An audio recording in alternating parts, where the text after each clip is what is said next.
प्रधानमंत्री मोदी ने लाल किला से भाषण दिया है। उन्होंने कहा कि हम 14,000 करोड़ का अनाउंसमेंट कर रहे हैं और ये योजना लागू होगी विश्वकर्मा पूजा से और इससे ओबीसी को फायदा होगा। आप कल्पना कर सकते हैं कि जब चुनाव आ रहा है तो फिर से उनको दलित और ओबीसी याद आने लगा है। आज ही सोचिए, कल ही लखनऊ के अंबेडकर यूनिवर्सिटी में एडमिशन के लिए सीटों के आंकड़े आए हैं। आपको जानकर हैरानी होगी कि एससी, एसटी और इकोनॉमिक वीकर सेक्शन को तो आरक्षण मिल रहा है, लेकिन ओबीसी की सीटें नहीं हैं।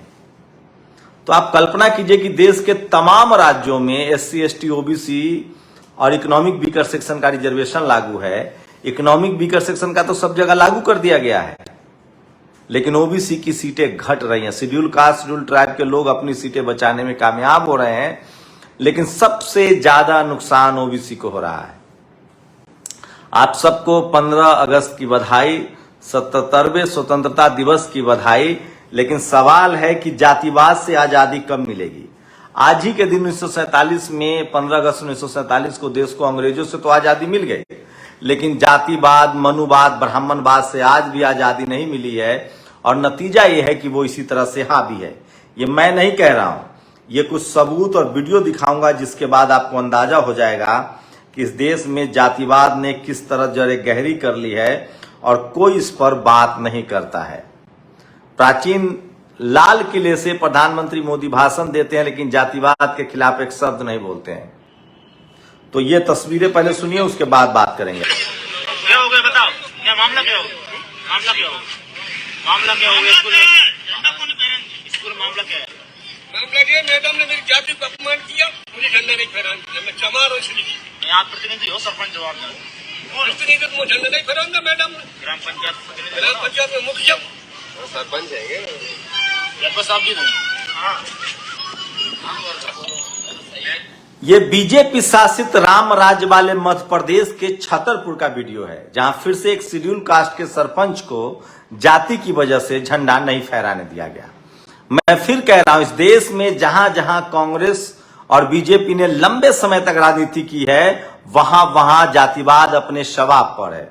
यूपी, बिहार में जातिवाद के खिलाफ लड़ाई है। इसलिए इस देश की जो मनु मीडिया है वो कहता है कि बिहार, यूपी में जाति के नाम पर राजनीति होती है। सच्चाई है कि बिहार, यूपी में जाति के नाम पर सबसे ज्यादा अवेयरनेस है। वहां मुख्यमंत्री बनते रहे हैं लोग, प्रधानमंत्री, सोशल जस्टिस के लोग मुख्यमंत्री, प्रधानमंत्री बनते रहे। चौधरी चरण सिंह हो या चंद्रशेखर हो, ऐसे लोग प्रधानमंत्री बनते रहे हैं। लालू यादव, मायावती जी, ऐसे लोग मुख्यमंत्री बनते रहे। कर्पूरी ठाकुर।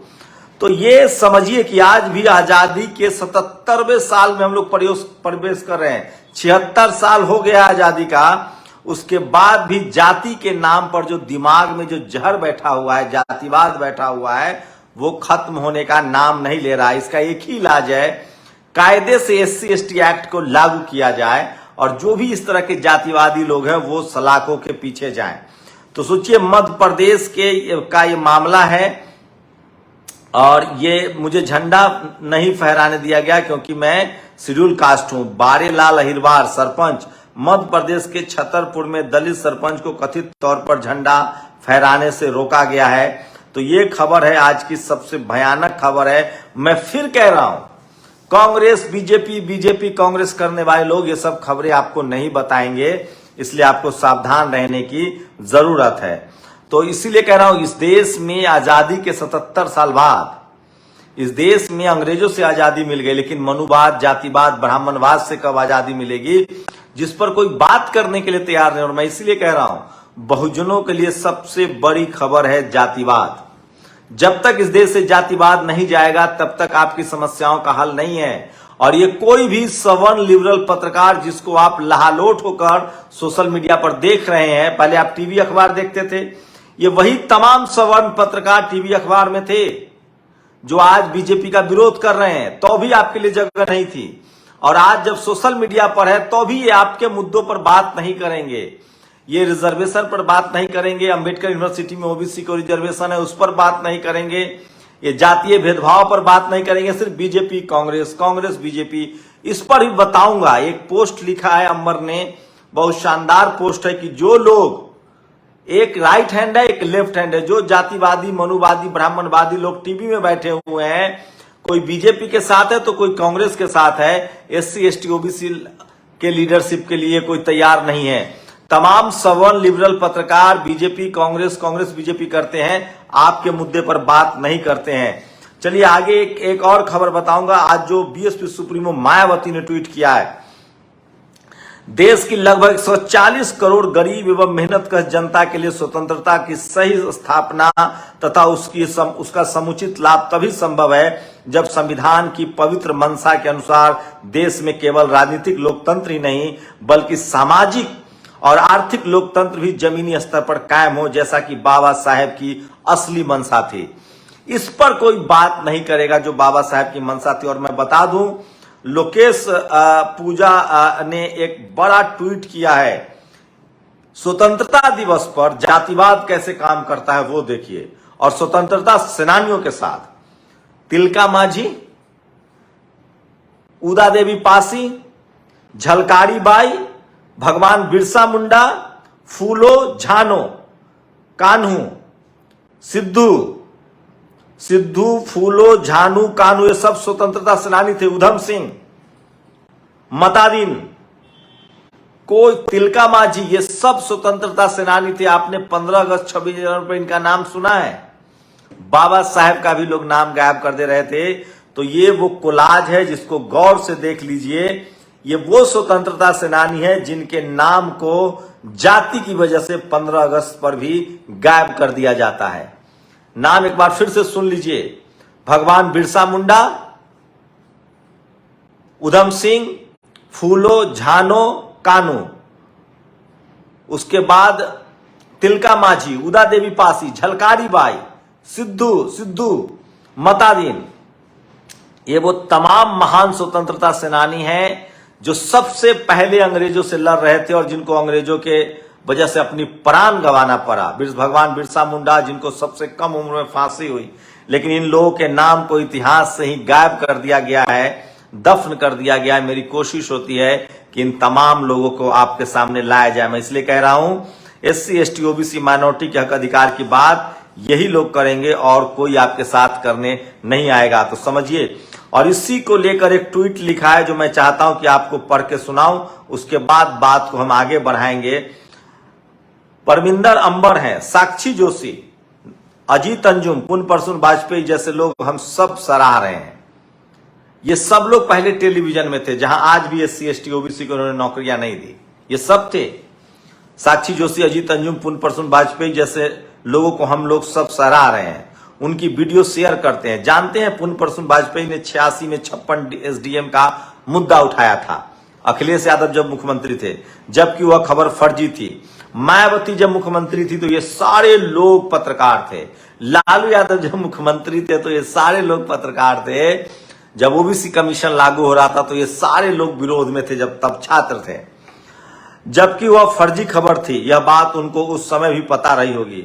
आप सबको अपनी लोगों में कोई क्रांतिकारी चेतना नहीं दिखती है। उनके लिए कुछ खास जातियों में जन्म लेना पड़ता है। एक नया नाम आप सबको बता रहा हूं, मुकेश मोहन।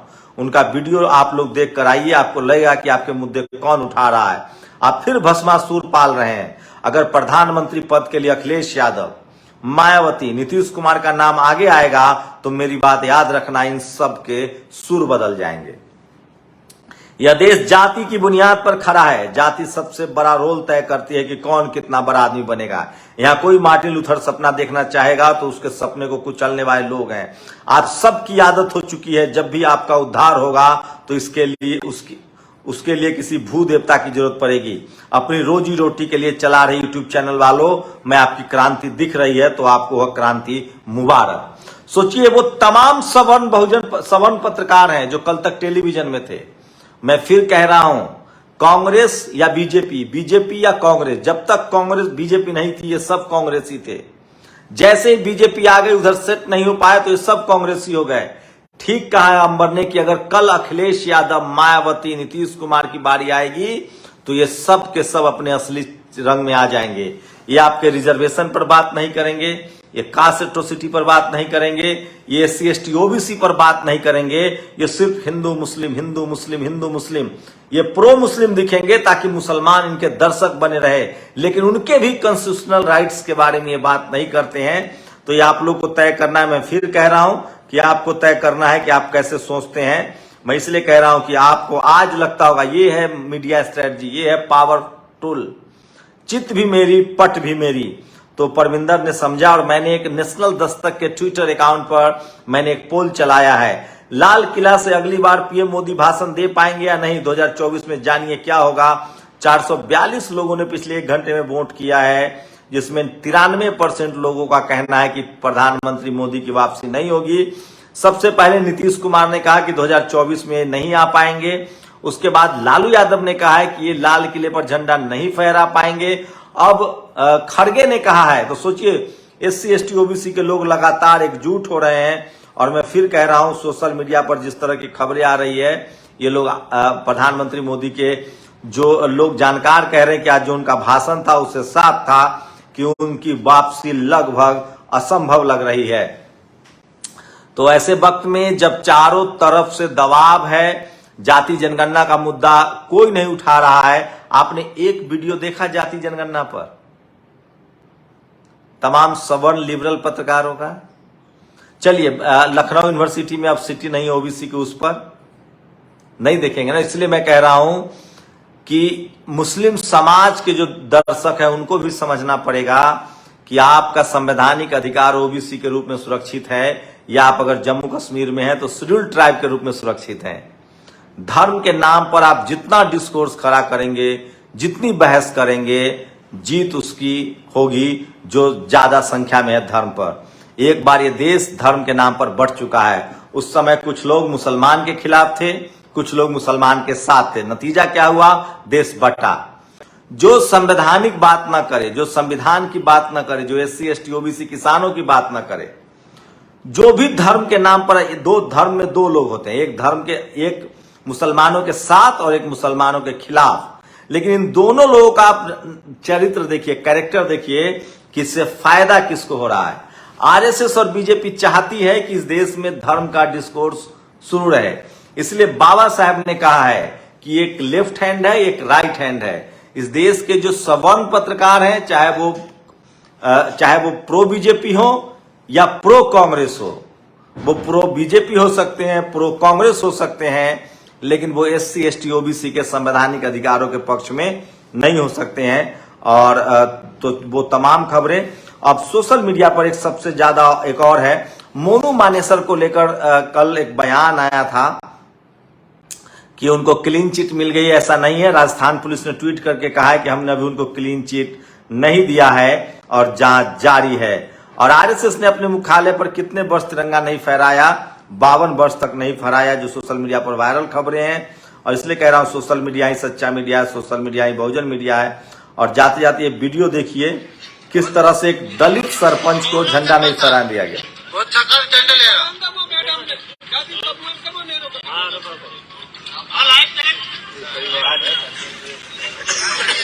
क्या हो गया बताओ, क्या मामला क्या हो गया? मामला क्या हो गया?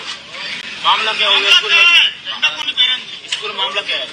मामला क्या? मैडम ने मेरी जाति को अपमान किया, मुझे झंडा नहीं फहराने दिया। मैं चमार हूँ इसलिए। यहाँ प्रतिनिधि हो, सरपंच जवाब दो। और प्रतिनिधि को झंडा नहीं फहराना मैडम ने। ग्राम पंचायत प्रतिनिधि, ग्राम पंचायत में मुखिया सरपंच है लगभग साहब भी हाँ नहीं बुलाया, नहीं सरपंच साहब बुलाया नहीं, वो बुलाया नहीं। लोग प्रतिनिधि को बुलाया जाता है, बिल्कुल आदेश भी है जिला कलेक्टर, सम्मान उनका ये सरपंच साहब है। जिला कलेक्टर में आदेश भी है। चलो मैडम से मैडम आपको जानकारी नहीं बुलाया, मैडम से जानकारी। ये रामराज वाले छतरपुर का मामला है, जहां के होने वाले जो कांग्रेस के नेता हैं, जो मुख्यमंत्री के दावेदार हैं, जो कह रहे हैं कि हम भारत को हिंदू राष्ट्र समझते हैं क्योंकि यहाँ 46% हिंदू हैं। तो मैं फिर कह रहा हूं, कांग्रेस कभी भी इन मुद्दों पर स्टैंड नहीं लेती है। जो बीजेपी की आज राजनीति है, ठीक वैसी राजनीति हमेशा से कांग्रेस की रही है। अगर एक पैसे का हेर फेर हो तो आप मुझे बता दीजिए। इसलिए मैं कह रहा हूं, एक और सोशल मीडिया पर वायरल वीडियो देखिए। मत करो, टच मत कर। बाजी, सुपर हिट। ये गाड़ी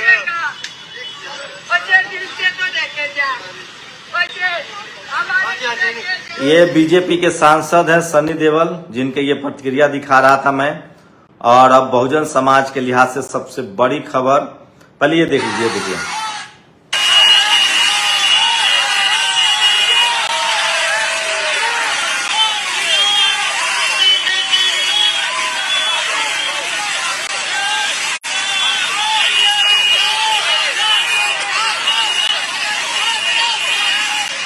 तिरंगा से ज्यादा भगवा झंडा लिए ये वो भीड़ है जो attempt are being made to enter the Aligarh Muslim AMU में घुसने की कोशिश कर रहे हैं।